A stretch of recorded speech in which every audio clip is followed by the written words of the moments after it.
Να κάνουμε ένα vlog σήμερα και να πάμε, παραγγείλαμε πίτσα στην Pizza Hut και να πάμε να την πιάσουμε. Αστερούμε τους τώρα να σε τούτη δαμε είναι η γειτονιά μας. Το βράδυ. Είναι λεωφοτσάρικη.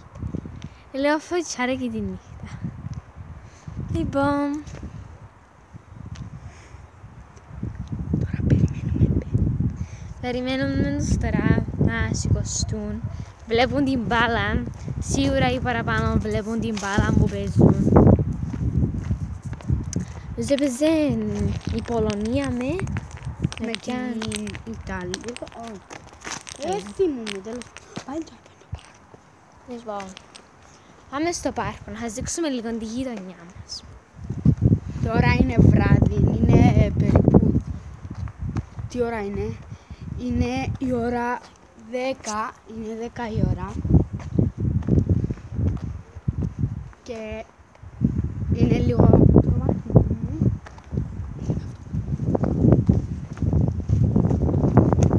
Τώρα πάμε στο πάρκο. Στο πάρκο είναι πολύ χεσμός έτσι η ώρα. Να το πούμε στα κυπριακά.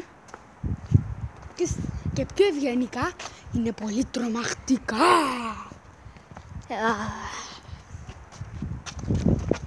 Φαίνεται τώρα γιατί είναι νύχτα. Εν έχει φως μέσα για να φαίνεται. Ναι, έχει μόνο τούτον το φως. Δάμε. Και εκείνο από εκεί. Λοιπόν, τώρα πάμε να πιάσουμε την πίτσα. Επιτέλους σηκωστήκα να πάμε να πιάσουμε την πίτσα.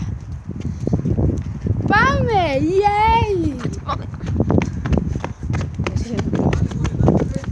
Πάμε! Yay! Φυσικά και θα πάμε. Ερχόμαστε τώρα! Δεν αναγκαία πάτε. Όχι. Για να πρέπει να πάρει και